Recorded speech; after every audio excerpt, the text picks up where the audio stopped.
Hello friends, मैं आरती यादव आपके अपने YouTube channel biology with Aarti Yadav में आप सभी लोगों का हार्दिक अभिनंदन करती हूँ और इसी के साथ साथ आप सभी को हमारा नमस्कार। तो जैसा कि आप सभी स्टूडेंट्स को मालूम है, हमने आपके लिए एक न्यू चैप्टर स्टार्ट किया था जिसका नाम है प्लांट किंगडम यानी कि पादप जगत। पादप जगत में हम आपको पादप जगत से कुछ इम्पोर्टेंट बेसिक पॉइंट थे वो डिस्कस कर चुके। उसके साथ साथ पिछली वीडियो में हमने आपको शैवाल से संबंधित कुछ बेसिक पॉइंट और उसका आवास, शैवाल कहाँ पर पाए जाते हैं, घोंगे की पीठ पर कौन सा शैवाल पाया जाता है, कछुए की पीठ पर कौन सा पाया जाता है, हाइड्रा के भीतर कौन सा शैवाल पाया जाता है, इस प्रकार के कुछ इम्पोर्टेंट पॉइंट हमने पिछली वीडियो में डिस्कस किए हुए थे। अभी तक आपने पिछली वीडियो नहीं देखी तो उसे सबसे पहले देखें, क्योंकि बेसिक पॉइंट हमने वहीं पर आपको बताए हुए शैवाल से संबंधित। आज हम आपके लिए शैवाल की सेकेंड वीडियो लेकर आए हुए। आज शैवाल की ये सेकेंड वीडियो है। इसमें हम आपको क्या क्या बताएंगे तो ये भी हम आपको थोड़ा बता देते हैं। इसमें सबसे पहले बात करेंगे शैवाल की संरचना, शैवाल की संरचना यानी स्ट्रक्चर ऑफ एल्गी। उसके बाद बात करेंगे शैवाल में जनन किस प्रकार से होता है और शैवाल का आर्थिक महत्व क्या है। ये तीन पॉइंट आज यहाँ पर हम डिस्कस करेंगे, तीनों टॉपिक यहाँ पर डिस्कस करेंगे। बहुत ही इंपॉर्टेंट टॉपिक है तीनों, तो अच्छे से हमारे साथ देखते रहना पूरी वीडियो को और साथ ही साथ नोटबुक पे नोट डाउन करते हुए प्रत्येक पॉइंट को चले, जिससे आपकी तैयारी और भी बेहतरीन हो। अच्छे से इन चीजों को आप लोग बाद में रिवाइज भी कर सको।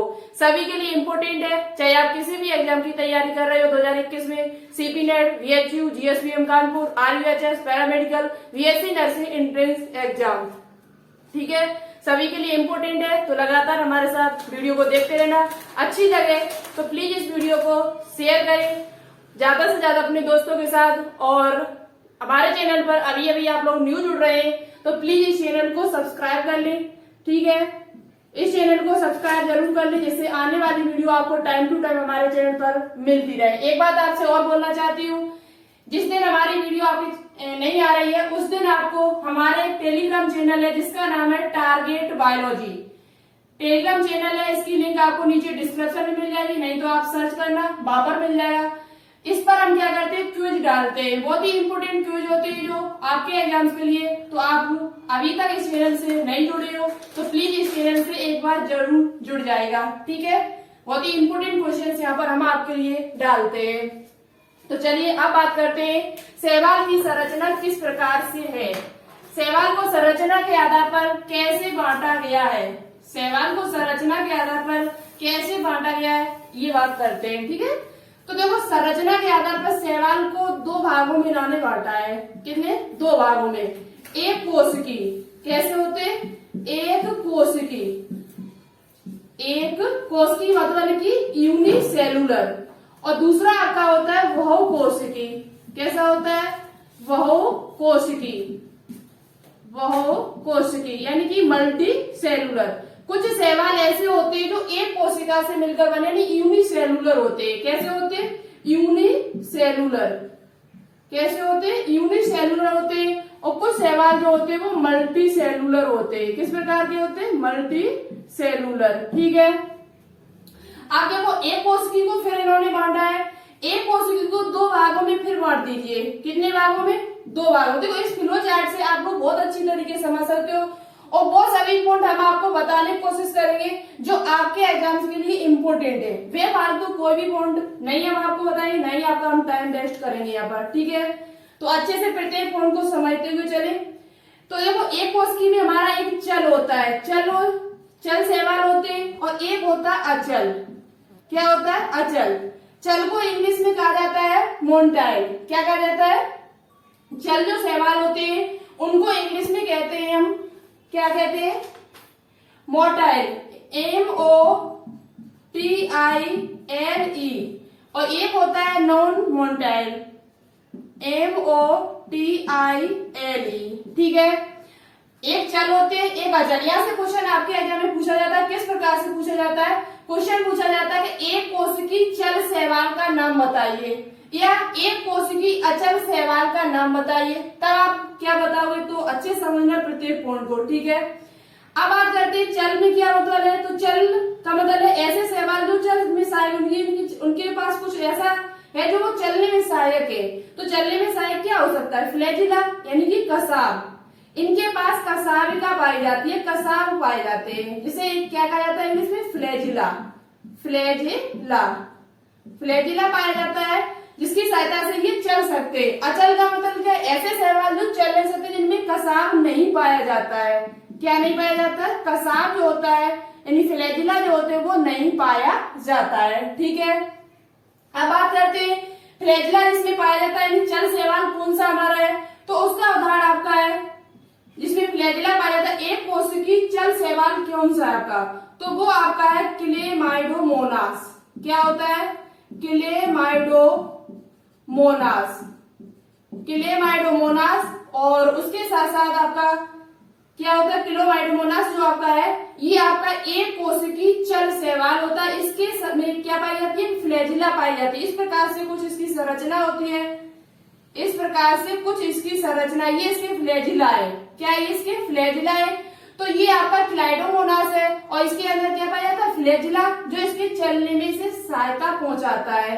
तो एक कोश की चल शैवाल का नाम आपसे पूछा जाए तो आप क्या बताओगे, क्लेमाइडोमोनास होता है। अब बात करते हैं अचल का। अचल शैवाल कौन सा है कोश की, तो वो आपका होता है क्लोरेला, क्लोरेला, क्लोरेला। उसके साथ साथ आपका होता है डाइटम। क्या होता है, डाइटम्स, डाइटम्स।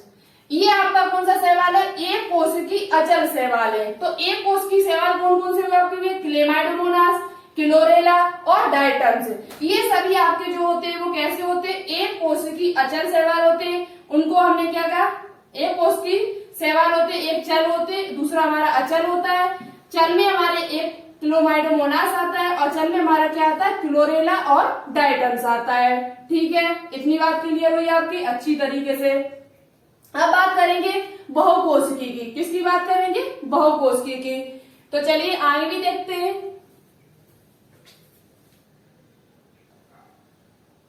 तो चलिए आपको ये समझ में आ चुका होगा, शैवालों की संरचना हमने इसमें दो भागों में से बांटा। एक कोश की यानी कि यूनिसेलुलर कुछ होते हैं, कुछ शैवाल जो होते हैं वो आपके बहुकोशिकी होते हैं। ठीक है, एक कोशिकी में चल एक कोश की कुछ होते हैं, कुछ अचल एक कोश की होते हैं। चल में आपका यानी ऐसे शैवाल जिसमें कसाव पाया जाता है, फ्लैजिला पाया जाता है, उनको क्या कहा जाता है, चल एक कोश की शैवाल कहते हैं, जैसे कि क्लेमाइडोमोनास। दूसरा हमारा है अचल शैवाल, अचल एक कोश की शैवाल, नॉन मोटाइल। तो उसमें जो आपका कसाव होता है वो आपका नहीं पाया जाता है। कसाव जो होता है, फ्लैजिला होता है, वो आपका नहीं पाया जाता है, जैसे कि क्लोरेला और डाइटम्स। आपसे पूछा जा सकता है कि निम्न में से कौन अचल एक कोशिकी शैवाल है, निम्नलिखित में से कौन एक कोशिकी अचल शैवाल है, तो आप बता सकते हो क्लोरेला भी है और हमारा डाइटम्स भी है। ठीक है, और भी कुछ हो सकते हैं आपके, लेकिन आप ये दो उदाहरण अच्छे से याद कर लेना, क्लोरेला और डाइटम्स। और एक इधर चल कोश की पूछा जाए, चल एक कोश की, तो एक क्लेमाइडोमोनास होता है। अब दूसरे नंबर में बात करते हैं बहुकोशिकी यानी मल्टी सेलुलर। कुछ शैवाल ऐसे होते हैं जो बहुत सारी कोशिकाओं से मिलकर बने होते हैं, जैसे कि आप कहीं से दो भागों में बांटा, फिर हमने एक निभई या मंडलीय। मंडली का मतलब होता है समूह बनाकर रहना। किस प्रकार से रहना, समूह बनाकर कुछ शैवाल रहते हैं, समूह बनाकर, समूह बनाकर। कुछ शैवाल ऐसे होते हैं जो आपके समूह बनाकर रहते हैं। तो अब समूह बनाकर कौन सा शैवाल रहता है, क्लोनियल। ये बहुत ही इंपोर्टेंट है, पूछा जाता है कि ऐसा कौन सा शैवाल है जो समूह बनाकर रहता है। तो एक सबसे अच्छा उदाहरण इसका है, वो आपका है क्या, वॉलवॉक्स। क्या होता है, वॉलवॉक्स। वॉलवॉक्स नाम का एक शैवाल ऐसा शैवाल है जो समूह बनाकर रहता है, यानी मंडलीय निभई होता है, क्लोनियल होता है, कॉलोनी बनाकर रहता है, कॉलोनी है। तो ये क्या होता है, वॉलवॉक्स। कैसी संरचना इसकी होती है, तो आप संरचना भी समझ सकते हो, कुछ इस प्रकार से ये रहता है समूह बनाकर ऐसे। ठीक है, समूह बनाकर इस प्रकार से ये शैवाल पाया जाता है, जिसका नाम क्या है, वॉलवॉक्स।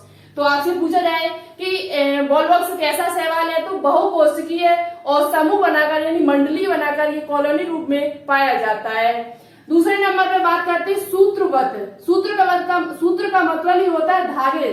सूत्र का मतलब क्या होता है, धागे जैसी संरचना जिसमें हो, जिसे इंग्लिश में कहा जाता है फिलामेंटियस। क्या कहा जाता है, फिलामेंटियस। कुछ शैवाल ऐसे होते हैं जो सूत्र यानी धागे के नाम संरचना उसकी पाई जाती है, जैसे कि आपका होता है उदाहरण यदि आपसे पूछे जाए तो आप बता सकते हो यूलोथ्रिक्स, ये सभी शैवालों के नाम है। ठीक है, और पिछली वीडियो में हमने आपको बताए थे कि कौन से शैवाल ताजे जल में पाए जाते हैं, कौन से समुद्री जल में पाए जाते हैं, ये सब हम आपको पिछली वीडियो में बता चुके हैं। यूलोथ्रिक्स आपका कहाँ पाया जाता है, स्पायरोगारा कहाँ पाया जाता है, डायटम्स कहाँ पाए जाते हैं, ये सब हम आपको पिछली वीडियो में बता चुके हैं। तो आप लोग एक बार प्लीज उस वीडियो को जरूर देखें, बहुत ही इंपोर्टेंट पॉइंट हमने वहां पर आपको बताए हुए। दूसरा आपका क्या है, स्पायरोगायरा। ये दोनों शैवाल जो होते हैं वो आपके कैसे होते हैं, सूत्रबद्ध होते हैं। कुछ इस प्रकार की इनकी संरचना होती है। कैसी होती है, कुछ इस प्रकार की संरचना आपकी होती है। किसकी, यूलोथ्रिक्स या स्पायरोगायरा, यानी इनमें सूत्र धागे नामक संरचना कुछ पाई जाती है। ठीक है, तो बहुकोष की कौन कौन से हुए, निवई यानी या मंडली जिसे कहते हैं, यानी इसका मतलब होता है समूह बनाकर। कॉलोनियल, जिसका एक इंपोर्टेंट उदाहरण है, वेरी वेरी इंपोर्टेंट है, ये क्वेश्चन आपके एग्जाम में पूछा भी गया है। वॉलवॉक्स जो होता है वो निवई बनाकर रहता है, समूह बनाकर रहता है। दूसरा आपका है सूत्रबद्ध, जिसे कहते हैं फिलामेंटियस, जिसका उदाहरण आपका है यूलोथ्रिक्स और स्पायरोगायरा। अब आगे ये आपकी जो संरचना है, शैवालों की संरचना किस प्रकार की है, वो आपका पूरा डिस्कस हो चुका है।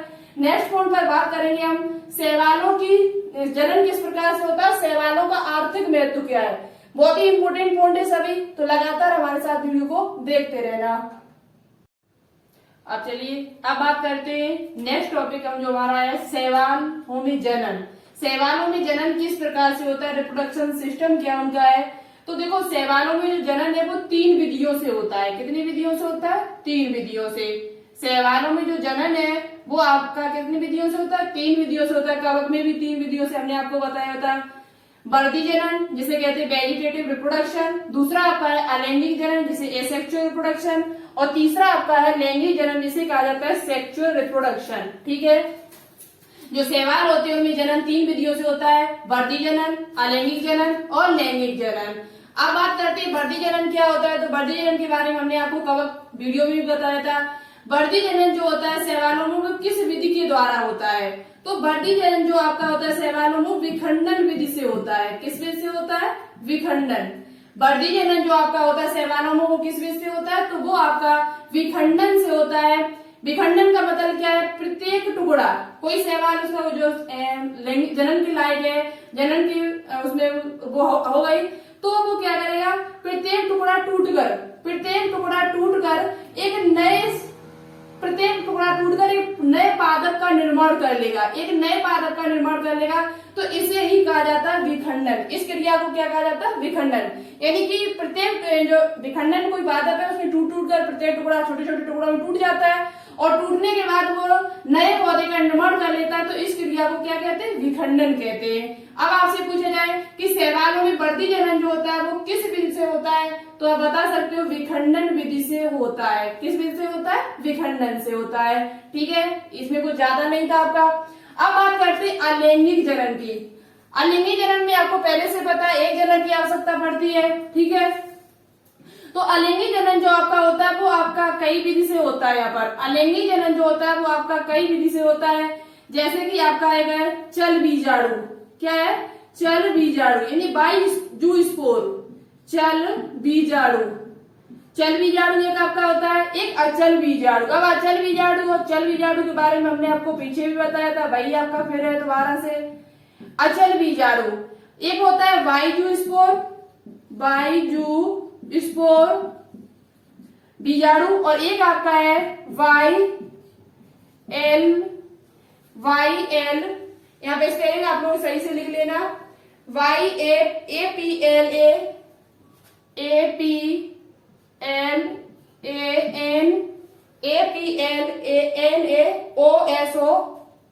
OSOPOREL, एप्लेनोस्पोर्स।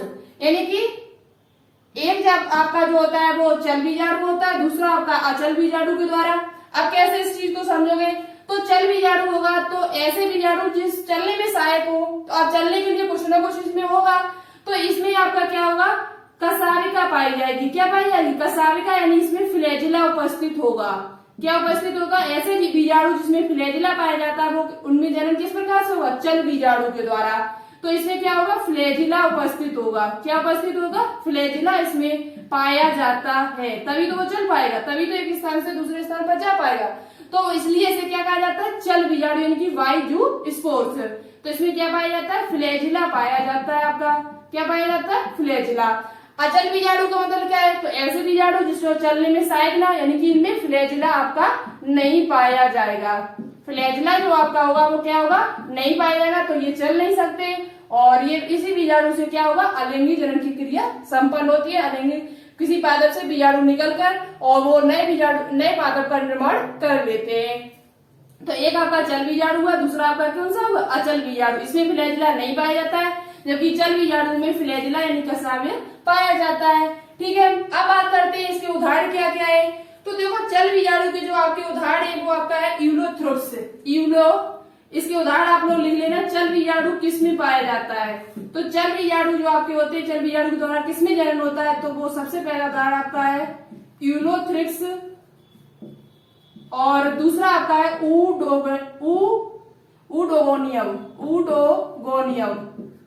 गोनियम। ठीक है, ऊडोगोनियम। एक आपका है ऊडोगोनियम और एक आपका है कौन सा, यूलोथ्रिक्स। दूसरा आपका क्या है, अचल बीजाणु। अचल बीजाणु में कौन सा आपके आते हैं, जैसे उदाहरण इसमें भी लिख लेना।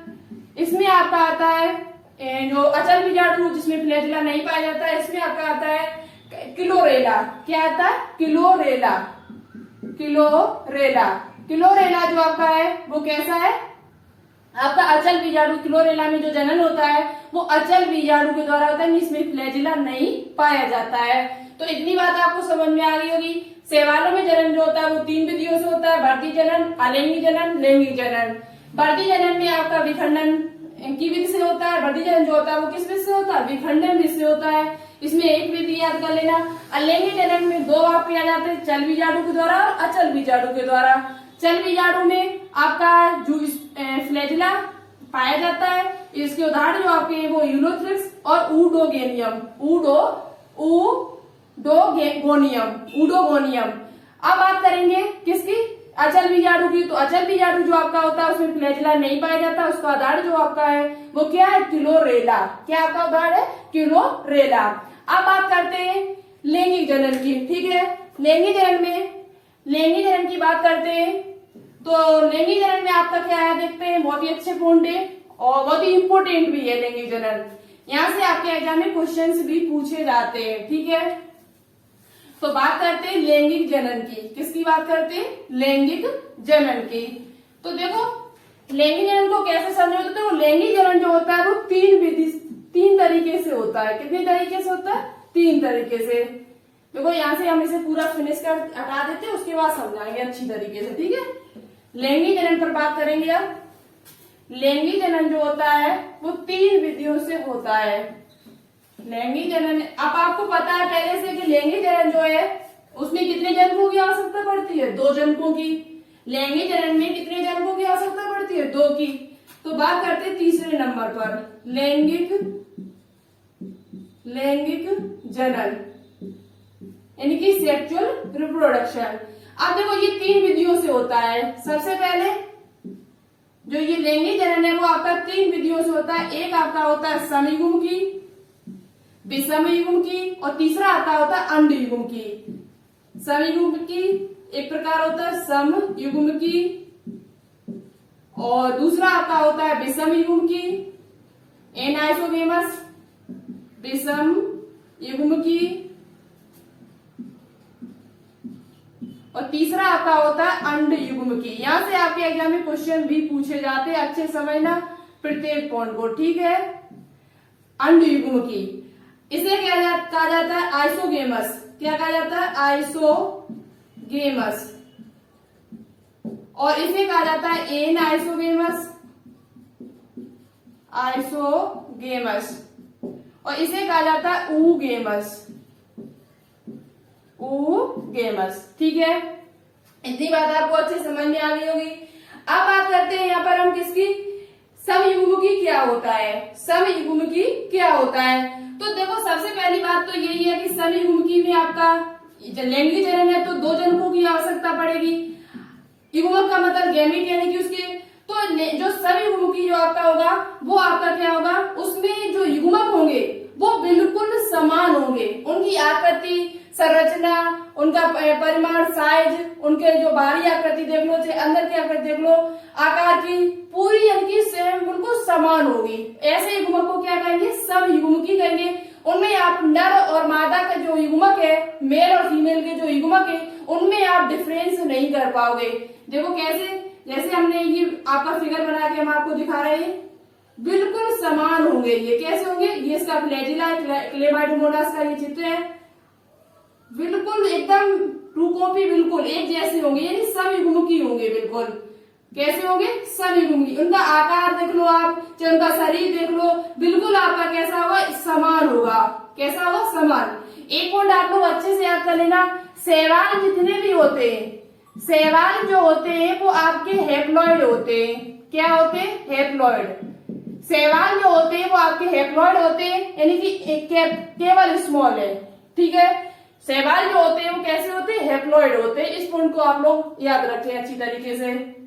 अब बात करते हैं किसकी, सवियुग्मकी की। तो ऐसे युग्मक जिनका आकार, आकृति, संरचना बिल्कुल समान हो, सेम टू सेम हो, जिसमें नर और मादा में आप विभेद ही न कर पाओ, ये न देखा ये कौन सा नर है, इसमें कौन सी मादा है, तो इसको ऐसे युग्मक को कहा जाता है सवियुग्मकी। क्या कहा जाता है, सवियुग्मकी। ऐसे युग्मक को कहा जाता है, इनकी संरचना जो होती है वो बिल्कुल समान होती है, आकृति समान होती है। ऐसे युग्मक को क्या कहते हैं, सवियुग्मकी कहते हैं। अब क्या होगा, जब ये दोनों आपस में जुड़ेंगे जाके, जब ये आपस में जुड़ेंगे, जुड़ने के बाद तभी तो आपका होगा लैंगिक जनन। तो ये जब आपस में जुड़ेंगे तो इस प्रकार से कुछ संरचना आपकी बनेगी। इस प्रकार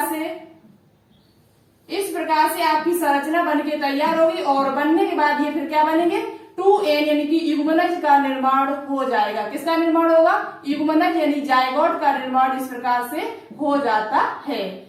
तो ये यानी कि ऐसे युग्मक जिनकी आकृति, संरचना बिल्कुल समान होती है, उसे क्या कहा जाता है, सवियुग्मकी कहा जाता है। उसमें आप विभेद नहीं कर पाओगे कौन सा नर है कौन सा मादा है। अब बात करेंगे विषम युग्मकी की।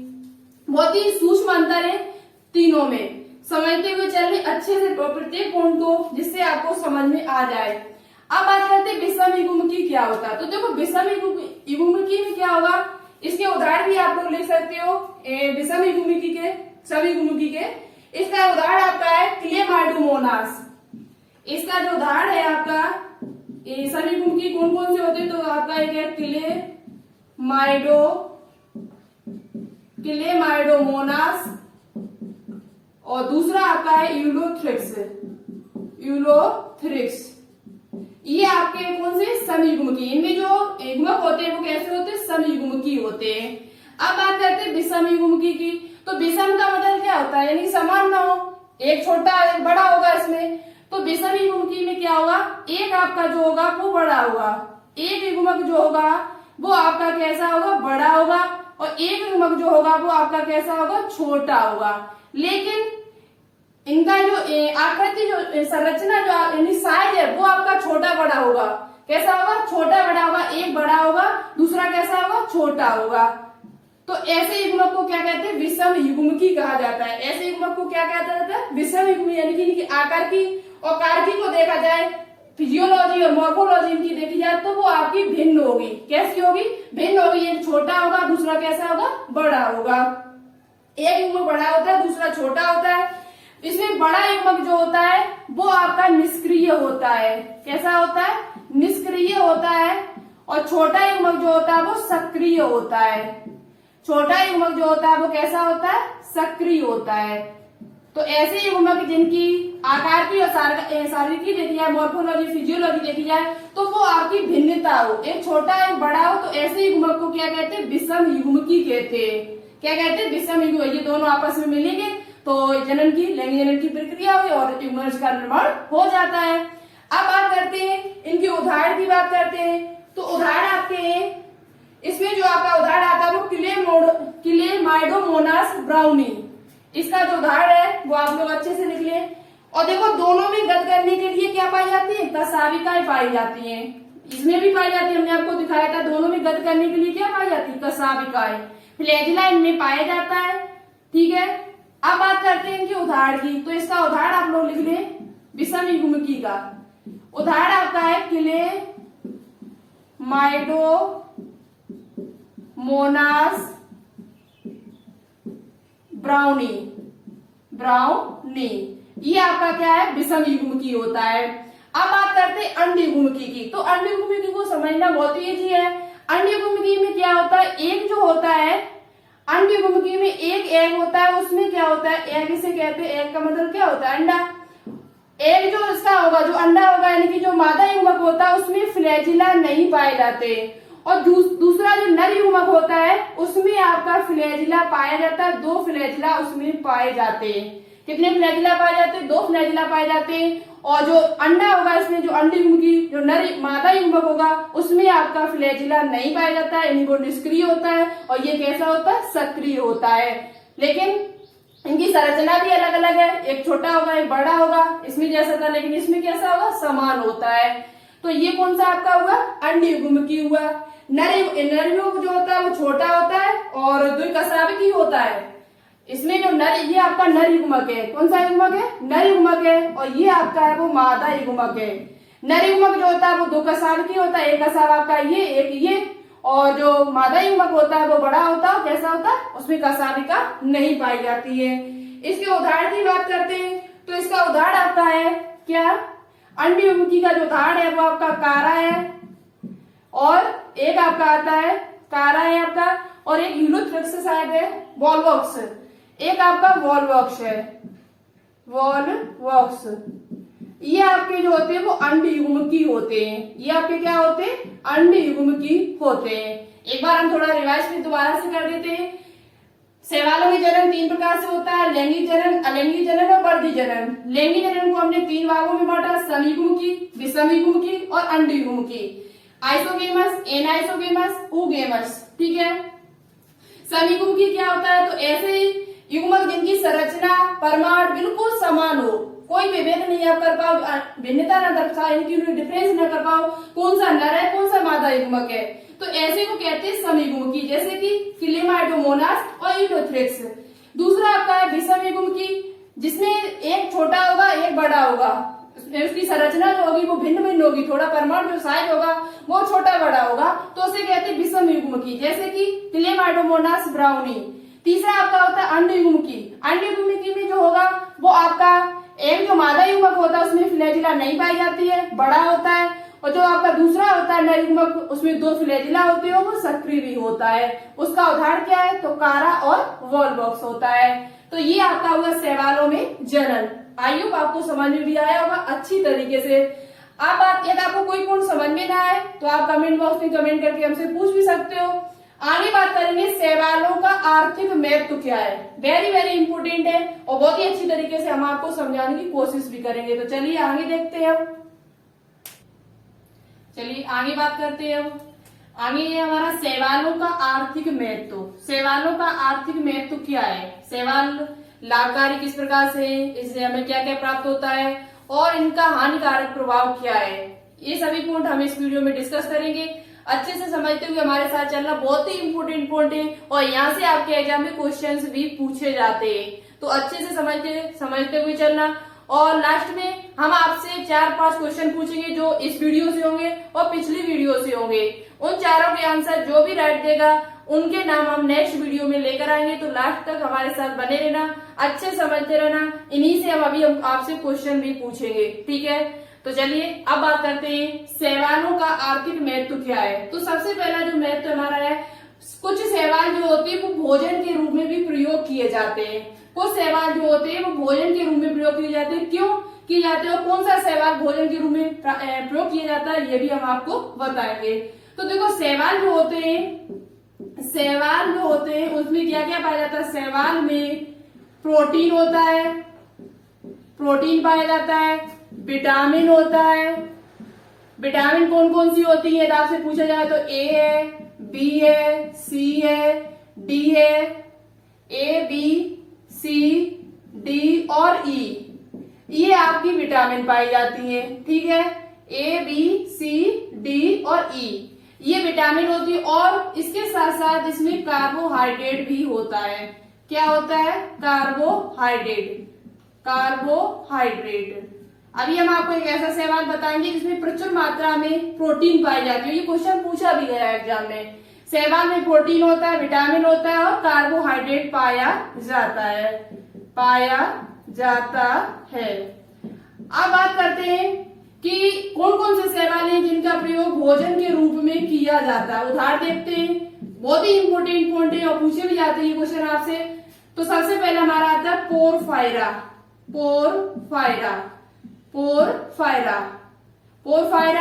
एक आपका होता है अलवा। इसे एक नाम से और जाना जाता है। ये क्वेश्चन अच्छा क्वेश्चन है, पूछा जा सकता है आपसे आगे। इसे समुद्री शैवाल भी कहा जाता है। कौन सा शैवाल कहा जाता है? समुद्री सलाद। इसे किस नाम से और जाना जाता है अलवा को? तो इसे समुद्री सलाद के नाम से भी जाना जाता है। अलवा हुआ, पोरफायरा हुआ, सारगासम, लेमिनेरिया नाम का जो शैवाल है आपका, ये से आयोडीन प्राप्त की जाती है जो घेंघा रोग के लिए उपयोगी होती है। इसे खाने से घेंघा रोग जो आपका है वो नहीं होता है। और घेंघा रोग कहाँ पर होता है? आपका ग्रंथि यानी कि थायराइड ग्रंथि से होता है। जब आयोडीन की कमी हो जाए, आयोडीन की मात्रा नहीं यानी स्रावित नहीं करता वो, तब क्या होता है? आपका घेंघा रोग उत्पन्न होता है। तो आयोडीन की कमी से घेंघा रोग होता है। तो लेमिनेरिया से आपका क्या प्राप्त किया जाता है? आयोडीन प्राप्त की जाती है। क्या प्राप्त की जाती है? आयोडीन प्राप्त की जाती है।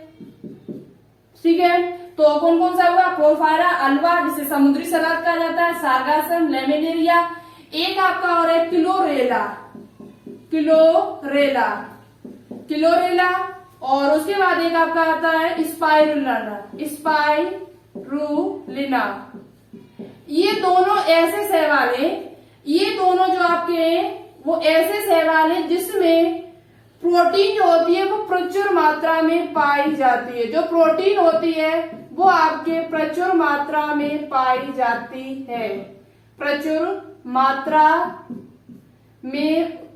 जाती है। कौन कौन से शैवाल यदि आपसे पूछे जाए ऐसे शैवाल का नाम बताइए जिसमें प्रोटीन प्रचुर मात्रा में पाई जाती है, तो वो आपका क्लोरेला और स्पाइरुलिना होता है। अब आपने एक क्वेश्चन और यहाँ से पढ़ा हुआ पहले भी कि जो क्लोरेला होता है इसका प्रयोग अंतरिक्ष यात्री करते हैं। जो अंतरिक्ष पर यात्री जाते हैं वो इसको ही साथ में ले जाते हैं प्रोटीन की पूर्ति करने के लिए।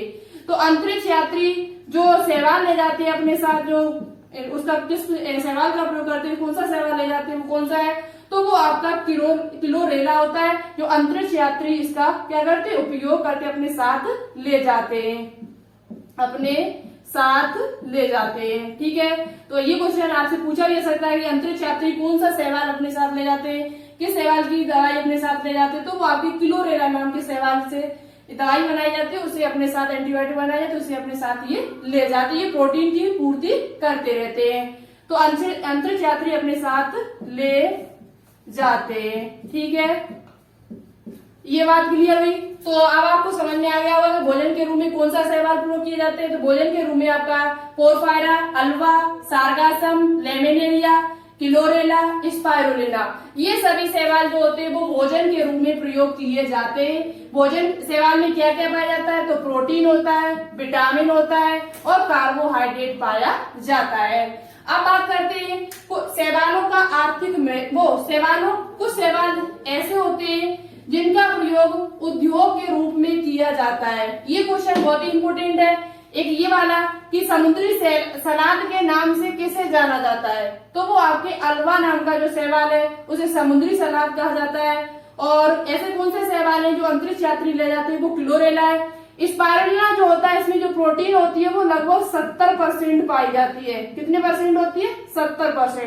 70% इसमें प्रोटीन पाई जाती है। तो प्रोटीन की जो मात्रा है वो बहुत ज्यादा है इसमें। ठीक है, अब बात करते हैं शैवालों का प्रयोग उद्योग के रूप में किस प्रकार से किया जाता है। शैवालों का प्रयोग उद्योग के रूप में किस प्रकार से किया जाता है? उद्योग जो होते हैं हमारे उसमें क्या शैवाल प्रयोग किए जाते हैं? तो हाँ, किए जाते हैं। किस प्रकार से? देखो, तो दूसरे नंबर पे हमारा आता उद्योग के रूप में। किसके रूप में? उद्योग के रूप में। अब उद्योग के रूप में कौन से शैवाल है? तो एक आपका होता है जेलेडियम, जेलेडियम, जेलेडियम, और दूसरा आपका होता है ग्रेसेलेरिया, ग्रेसेलेरिया। ये बहुत ही इंपॉर्टेंट क्वेश्चन यहां से बनता है क्या कि जेलेडियम और ग्रेसेलेरिया, ग्रेसेलेरिया नाम के दो शैवाल हैं जिनका प्रयोग उद्योग के रूप में किया जाता है। इन दोनों शैवालों से एक पदार्थ प्राप्त किया जाता है जिसे कहते हैं अगार अगार, अगार अगार, अगार अगार नामक पदार्थ प्राप्त किया जाता है जिसका प्रयोग आपका आइसक्रीम बनाने में, बेकरी उद्योग में, जेली बनाने में किया जाता है। तो कौन सा है? अगार अगार नाम का एक पदार्थ प्राप्त किया जाता है। किन दो शैवालों से किया जाता है? कौन से दो शैवाल है? तो वो आपके जेलेडियम और ग्रेसेलेरिया, जेलेडियम और ग्रेसेलेरिया दो ऐसे शैवाल है जिनका प्रयोग आपका जिनसे पदार्थ प्राप्त किया जाता है जिसे कहते हैं अगार अगार। और इसका प्रयोग कहाँ किया जाता है?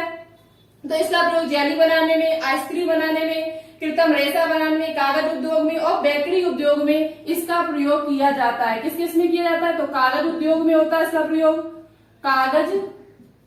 कागज उद्योग में होता है किसका? अगार अगार का। साथ ही साथ आइसक्रीम बनाने में होता है। बहुत ही इंपॉर्टेंट पॉइंट है, ये पॉइंट पूछा भी जाता है। अगार अगार किससे प्राप्त किया जाता है? अगार अगार जो है वो पदार्थ है वो किन दो शैवालों से प्राप्त किया जाता है? तो जेलेडियम प्लस ग्रेसेलेरिया। एक भी आपको ऑप्शन मिल सकता है तो आप दोनों ही अच्छे से याद कर लेना, ठीक है। ग्रेसिलेरिया, ग्रेसिलेरिया यहाँ पे सी कर लेना, ठीक है, तो और ज्यादा बेहतर होगा। ग्रेसिलेरिया कागज उद्योग में, आइसक्रीम में और जेली बनाने में और आपका बेकरी उद्योग में कहां पर किया जाता है? बेकरी में इसका प्रयोग आदि में किया जाता है। तो ये किसका हुआ? उद्योग के रूप में होगा। उद्योग के रूप में कौन से दो शैवाल प्रयोग किए जाते हैं? जेलेडियम और ग्रेसिलेरिया किए जाते हैं। अब बात करेंगे तीसरे नंबर पर। तीसरे नंबर में आपका आता है औषधि के रूप में कौन कौन से शैवाल प्रयोग किए जाते हैं? औषधि के रूप में कौन कौन से शैवाल प्रयोग किए जाते हैं? तो देखो, एक शैवाल आपने अभी नाम सुना होगा सारगासम। सारगासम जो होता है उसका प्रयोग कृत्रिम ऊन बनाने में किया जाता है। सारगासम, सारगासम, सारगासम शैवाल का उपयोग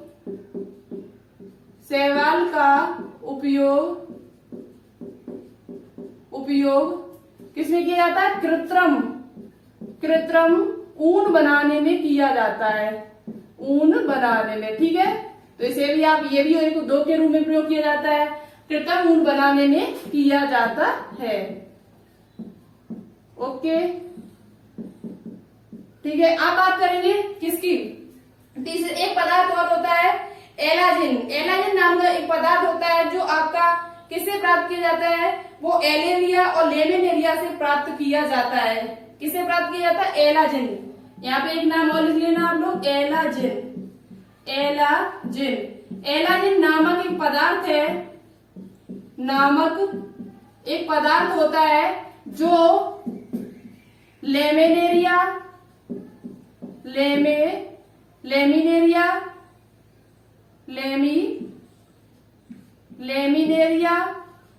और एक और आपका होता है लेमिनेरिया के साथ साथ आपका एक है एलेरिया। ये दोनों शैवालों से आपका एलाजिन नामक पदार्थ प्राप्त किया जाता है। कौन सा? एलाजिन, एलेरिया नामक शैवाल से प्राप्त किया जाता है, ठीक है, किया जाता है। कौन से एलाजिन नामक एक पदार्थ है जिसका प्रयोग कब किया जाता है? तो इसका प्रयोग आपके वल्केनाइजेशन यानी कि रबड़ का जो वल्कनीकरण होता है उसमें किया जाता है। तो वल्केनाइजेशन में किया जाता है इसका प्रयोग, नाइजेशन। और आपका जो वल्केनाइजेशन के साथ साथ इसका प्रयोग आपका टाइपराइटरों के जो रोलर होते हैं उसमें किया जाता है।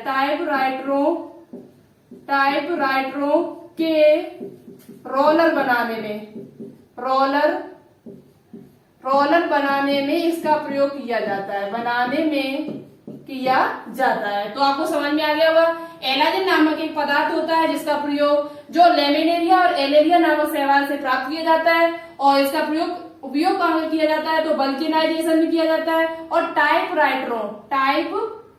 यहाँ पे पाव बना लेना, टाइपराइटरों के रोलर बनाने में इसका प्रयोग किया जाता है। सारगासम शैवाल से क्या प्राप्त किया जाता है, जिसका उपयोग कहाँ किया जाता है, तो कृत्रिम ऊन बनाने में इसका उपयोग किया जाता है। तो ये यहाँ पे कुछ उद्योग के रूप में हुए। अब बात करेंगे औषधि के रूप में। किसके रूप में बात करेंगे, औषधि के रूप में। फिर उसके बाद बात करेंगे कृषि में। कुछ शैवाल ऐसे होते हैं जो कृषि के रूप में प्रयोग किए जाते हैं। तो अब बात करते हैं कि औषधि के रूप में कौन सा शैवाल प्रयोग किया जाता है। तीसरे नंबर पे बात करते हैं औषधि के रूप में। औषधि, देखो प्रत्येक पॉइंट को आप लोग ये समझते हुए चलोगे तो एग्जाम में किसी भी प्रकार का क्वेश्चन यदि आपसे पूछा जाएगा आप पक्का उसे सॉल्व करके आओगे। जो पढ़ो डिटेल से पढ़ो, अच्छे से पढ़ो, यदि आपको एग्जाम निकालना है तो ठीक है। और हम आपको सभी पॉइंट बताने की कोशिश करते हैं जितने भी पॉइंट आपके एग्जाम में पूछे जा सकते हैं। तो औषधि के रूप में देखते हैं। औषधि के रूप में एक शैवाल है जिसका नाम है क्लोरेला नाम का एक शैवाल हमने अभी आपको पीछे भी बताया था, जिसमें प्रोटीन पाई जाती है प्रचुर मात्रा में। क्लोरेला नामक शैवाल से क्लोरेलिन नाम की दवा औषधि प्राप्त की जाती है। क्या होती है, क्लोरेलिन नामक प्रतिजैविक प्राप्त किया जाता है। क्लोरेलिन नामक एंटीबायोटिक यानी प्रतिजैविक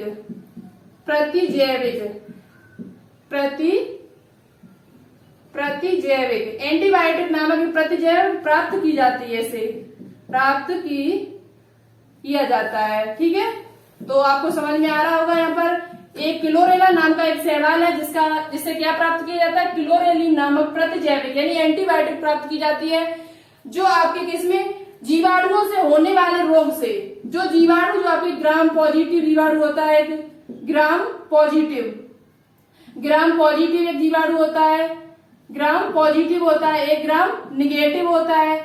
तो ग्राम पॉजिटिव और ग्राम निगेटिव जीवाणुओं से होने वाले रोगों से रक्षा करती है। ये ग्राम पॉजिटिव और पॉजिटिव और निगेटिव जीवाणुओं से रक्षा करती है। कौन सी दवाई, क्लोरेलिन नाम की रक्षा करती है। ठीक है, ओके। तो आपको समझ में आ रहा होगा कि क्लोरेला नाम की औषधि होती है, क्लोरेलिन नाम की प्रतिजैविक है जिसका प्रयोग कहा किया जाता है ग्राम पॉजिटिव और ग्राम निगेटिव जीवाणुओं से। ये क्या करती है, रक्षा करती है हमारी।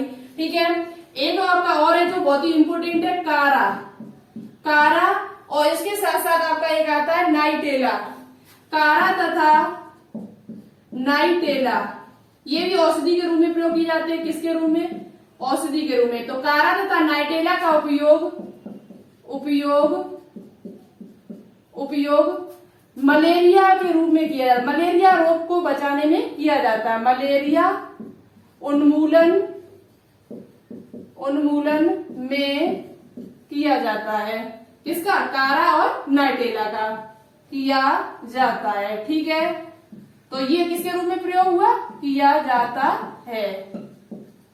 तो ये आपका औषधि के रूप में क्लोरेला हो गया, दूसरा आपका कारा, तीसरा आपका नाइटेला और कारा का उपयोग क्या किया जाता है, मलेरिया उन्मूलन में किया जाता है, मलेरिया रोग को बचाने के लिए किया जाता है।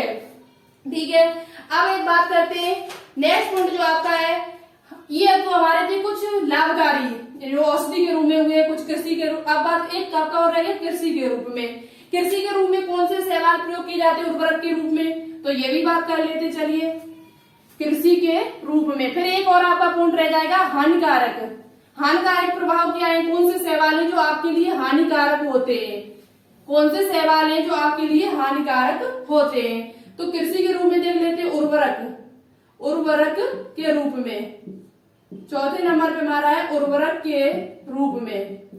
तो देखो कुछ शैवाल जो होते हैं उनका प्रयोग उर्वरक के रूप में किया जाता है, बंजर भूमि को उपजाऊ बनाने के लिए किया जाता है। वो आपका है एनावीना और एक आपका है नो स्टॉक। इन शैवालों का जो उपयोग किया जाता है वो आपके उर्वरक के रूप में किया जाता है। ये क्या करते हैं, ऊसर भूमि को उपजाऊ बनाने में किया जाता है। नॉस्टॉक और एनावीना ऐसे दो शैवाल हैं जिनका प्रयोग किसमें किया जाता है, उर्वरक के रूप में किया जाता है। ये उपजाऊ बंजर भूमि जो होती है, जो आपकी बंजर भूमि होती है, ऊसर भूमि होती है, उसे उपजाऊ कर देते हैं। ऊसर भूमि को उपजाऊ बनाने के लिए, उपजाऊ करने के लिए किया जाता है। ठीक है, तो ये भी पॉइंट आपको समझ में आ गया होगा। अब बात करते हैं हानिकारक प्रभाव। इसके हानिकारक प्रभाव क्या है, हानिकारक प्रभाव। ठीक है, हानिकारक प्रभाव, हानिकारक प्रभाव क्या है, तो देखो कुछ शैवाल ऐसे होते हैं जो यदि ये पानी में उत्पन्न हो जाए, पानी में तो होते हैं अधिकांश शैवाल, और यदि ये पानी में है और बहुत ज्यादा इनकी अधिकता हो जाती है तो वहां पर ये क्या करते हैं, उफान उत्पन्न करते हैं और ऑक्सीजन की जो मात्रा होती है वो कम हो जाती है। ऑक्सीजन की मात्रा जब कम हो जाएगी तो जल में रहने वाले जो जीव होंगे, मछली है और बाकी के जो छोटे छोटे जीव हैं, उनकी मृत्यु तक हो जाती है। अब ऐसे कौन से शैवाल हैं जो हानिकारक होते हैं, तो चलिए वो भी नाम लिख लीजिए। तो एक आपका होता है लिंगवाया, और दूसरा आपका होता है एनावीना। ये भी यदि इसकी अधिकता हो जाए कहीं पर पानी में तो ये भी नुकसान करता हमारे लिए। एक आपका होता है स्पाइरुलिना, एक आपका कौन सा होता है, स्पाइरुलिना। ये कुछ शैवाल है, आदि और भी है। ये क्या करते हैं कि इनकी अधिकता पानी में हो जाती है तो ये क्या करते हैं, उनमें वहां पर वाटर ब्लूम यानी कि जल उफान उत्पन्न हो जाता है। जो जलाशय होते हैं जहाँ पर पानी भरा होता है वहां पर ये क्या करते हैं, जल उफान उत्पन्न करते हैं। क्या उत्पन्न करते हैं, जल उफान उत्पन्न करते हैं, जिसे इंग्लिश में कहा जाता है वाटर ब्लूम। आप ब्लूम, यदि आपसे पूछा जाए कि वाटर ब्लूम यानी जल उफान उत्पन्न करने वाले शैवालों के नाम बताइए तो आप बता सकते हो लिंगवाया, एनावीना, स्पाइरुलिना। तो ये जल उफान उत्पन्न करते हैं। क्या उत्पन्न करते हैं, जल उफान उत्पन्न करते हैं। और इस जगह पर क्या होती है, ऑक्सीजन की मात्रा जो होती है वो कमी हो जाती है। ऑक्सीजन की क्या हो जाती है, कमी हो जाती है। और ऑक्सीजन की जब कमी हो जाएगी तो वहां पर जो रहने वाले जीव होते हैं, जैसे कि मछली हुई और बाकी के जीव, इनकी क्या हो जाती है, मृत्यु तक हो जाती है। तो ये आपका क्या हुआ, हानिकारक प्रभाव होगा। लिंगवाया, एनावीना, स्पाइरुलिना। एक आपका और होता है माइक्रोसिस्टिस, इसे भी लिख लिए, माइक्रोसिस्टिस। ये भी आपका ऐसा शैवाल है जो हानिकारक होता है। ये जल उफान उत्पन्न करते हैं, वाटर ब्लूम उत्पन्न करते हैं, जिसके कारण क्या होता है, ऑक्सीजन की कमी हो जाती है, जिससे मछली और बाकी के जीवों की क्या हो जाती है, मृत्यु तक हो जाती है। और ये पानी भी पीने योग्य नहीं होता है। अब आपसे कुछ क्वेश्चन पूछ रहे हैं जिनका आंसर आपको कमेंट बॉक्स में कमेंट करके बताना होगा। क्वेश्चन अब इसमें आपका जो बचा हुआ है वो भी हम आपको बता देते हैं। अब ओनली आपका शैवाल का वर्गीकरण बचा, क्लासिफिकेशन ऑफ एल्गी। बहुत ही इंपॉर्टेंट है, शैवालों का वर्गीकरण किस प्रकार से किया, कैसे वर्गीकरण होता है, ये हम आपको नेक्स्ट वीडियो में बताएंगे, वीडियो नंबर 3 में, क्योंकि वीडियो ज्यादा लंबी हो जाएगी, फिर आपको देखने में भी, फिर आप देखते भी नहीं हो ज्यादा बड़ी वीडियो। ठीक है, तो अब बात करते हैं क्वेश्चन। 4 क्वेश्चन है जिनके आंसर आपको कमेंट बॉक्स में कमेंट करके बताने होंगे। जो इन चारों क्वेश्चन के आंसर बिल्कुल राइट देगा और सबसे पहले जो आंसर हमारे पास आएंगे उनके नाम हम नेक्स्ट वीडियो में लेकर आएंगे। ठीक है, और हम आपकी जल्दी सुबह के नाश्ते वाली जो क्लास है वो भी स्टार्ट कर रहे हैं। उसमें हम आपको बोर्ड पर ही क्वेश्चन कराएंगे यहाँ पर, और बायोलॉजी के बहुत ही इंपोर्टेंट क्वेश्चन आपको न्यू मिलेंगे। बच्चों के 500 क्वेश्चन ऐसे क्वेश्चन कराएंगे जो आपके एग्जाम में बहुत ज्यादा हेल्प करेंगे। ठीक है, तो वो भी हम आपके लिए जल्दी लेकर आएंगे वीडियो। तो क्वेश्चन सुन लीजिए। पहला क्वेश्चन, आपको पहले क्वेश्चन का आंसर बताना होगा, चाय की पत्तियों पर लाल कीट रोग किस कारण होता है। चाय की पत्तियों पर लाल कीट रोग किस कारण होता है, ये हमने आपको पिछली वीडियो में बताया क्वेश्चन है। दूसरा क्वेश्चन आपको बताना, हाइड्रा के अंदर पाया जाने वाला शैवाल कौन सा होता है। हाइड्रा के अंदर पाया जाने वाला शैवाल को क्या कहते हैं। तीसरा क्वेश्चन बताना होगा, कॉलोनी के रूप में कौन से शैवाल पाए जाते हैं। कॉलोनी में पाए जाने वाले शैवाल कौन से होते हैं, ये तीसरा क्वेश्चन आपको बताना होगा। चौथा क्वेश्चन बताना होगा, एक कोशिकीय चल और अचल शैवालों के नाम। एक कोशिकीय चल और अचल शैवालों के नाम। एक कोशिकीय चल और अचल शैवालों के नाम। ये 4 क्वेश्चन आपको कमेंट बॉक्स में कमेंट करके बताने होंगे। ठीक है, कॉलोनी के रूप में कौन सा शैवाल पाया जाता है उसका नाम बताना होगा। चाय की पत्ती पे कौन सा रोग होता है, किसके कारण होता है, और वो कैसा शैवाल है, परजीवी है, सहजीवी है, ये भी आपको बताना होगा। और एक क्वेश्चन आपको बताना, हाइड्रा के भीतर कौन सा शैवाल पाया जाता है। एक क्वेश्चन और बताना होगा, कछुआ की पीठ पर कौन सा शैवाल पाया जाता है। ये 4-5 क्वेश्चन है, 5 लगभग। इन सभी के आंसर आपको कमेंट बॉक्स में कमेंट करके बताना होगा। देखें सबसे अच्छे और सबसे राइट आंसर कौन देता है। आज की वीडियो अच्छी लगी हो तो प्लीज इस वीडियो को लाइक जरूर करें, क्योंकि वीडियो बनाने में आप देख रहे हो कितना पसीना निकल रहा है, बहुत मेहनत लगती है वीडियो बनाने में। और शेयर कर दिए अपने दोस्तों के साथ। और अभी तक आपने इस चैनल को सब्सक्राइब न किया हो तो प्लीज इस चैनल को सब्सक्राइब जरूर कर ले। ठीक है, तो चलिए आज के लिए इतना ही। मिलते हैं नेक्स्ट वीडियो में फिर एक अच्छे टॉपिक के साथ, शैवालों का वर्गीकरण। तो ओके, जय हिंद, जय भारत।